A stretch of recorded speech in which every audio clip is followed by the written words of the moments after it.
Hello viewers, कैसे हैं आप सब लोग। तो चलिए फिर शुरू करते हैं अपनी आगे की कथा। इसके विपरीत बैरागी तथा सन्यासी मनुष्य को संसारी सुख का त्याग कर देना ही श्रेयस्कर है। अब मैं तुमसे हरि भक्ति गृहस्थ के लक्षण कहता हूँ, सुनो। जिस प्रकार कमल का फूल सदा जल में रहकर भी उससे सदा अलग रहता है, उसी प्रकार हरि भक्त गृहस्थी को भी यह उचित है कि वह गृहस्थी में रहते हुए भी अपने मन को संसारी माया से सदैव वृत्त बनाए रहे।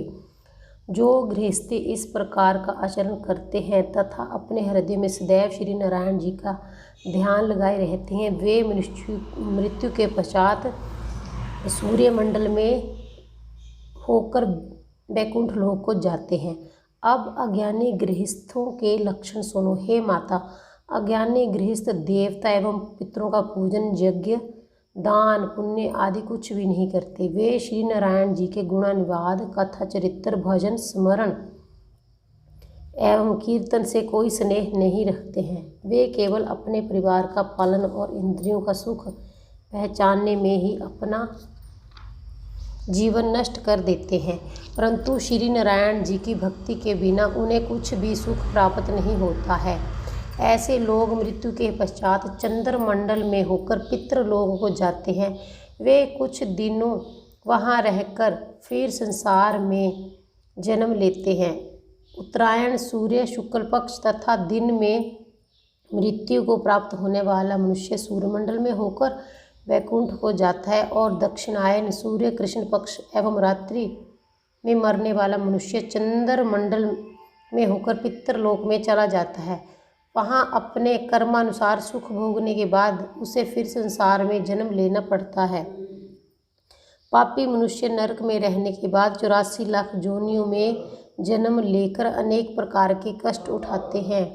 जब तक मनुष्य इंद्रियों के सुख से विमुख नहीं होता, तब तक उसका शरीर अंगुष्ठ परिणाम जैसा बना रहता है और आवागमन से मुक्ति प्राप्त नहीं कर पाता है। जो मनुष्य मुक्त हो जाता है, उसका वह शरीर छूट जाता है, तब उसे संसार में फिर कभी जन्म नहीं लेना पड़ता। हे माता, इसके अतिरिक्त मुक्त होने के 3 मार्ग और हैं, वह भी सुनो। पहला यह है कि जो मनुष्य वेद शास्त्रों में लिखे वर्ण धर्मानुसार अपने वर्ण के लिए उचित कार्यों को करता है एवं बुरे कर्मों से दूर रहता है। दूसरा कारण यह है कि मनुष्य स्नेह पूर्वक श्री नारायण जी का पूजन एवं स्मरण करता है, तथा तीसरा यह कि जो मनुष्य सब जीवों में परमेश्वर का एक सा चमत्कार जानकर किसी के भी साथ शत्रुता नहीं रखता है। ये तीनों प्रकार के मनुष्य भी मुक्ति पद को प्राप्त कर लेते हैं। कपिलदेव जी का पूर्व दिशा को प्रस्थान तथा देवहूति की सरस्वती नदी के तट पर मुक्ति। मैत्रेय जी बोले, हे विदुर जी, इस ज्ञान के सुनने के बाद देवहूति ने कपिल देव जी को दंडवत करके इस प्रकार प्रार्थना की, हे प्रभु, आपके उपदेश से मेरा संसारी माया मोह तथा करदम जी के वियोग का दुख समाप्त हो गया है, अतः मुझे गृहस्थ आश्रम की इच्छा नहीं रही है। हे महात्मन, महाप्रलय के समय ब्रह्मा आदि देवता भी आपकी माया में पड़कर नष्ट हो जाते हैं। वह भी आपकी माया भी आपके स्वरूप में लीन हो जाती है। उस समय आप अकेले अंगुष्ठ प्रमाण बालक का स्वरूप धारण कर बरगद के पत्ते के ऊपर क्षीर सागर में शयन करते हैं। अवतार धारण करना आपकी इच्छा पर ही निर्भर रहता है।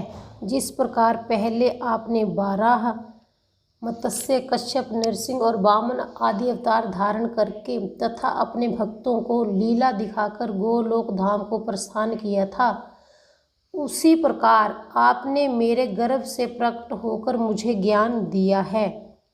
इतनी कथा सुनकर मैत्रेय जी ने कहा, हे विदुर जी, देवहूति द्वारा उस प्रकार प्रार्थना किए जाने पर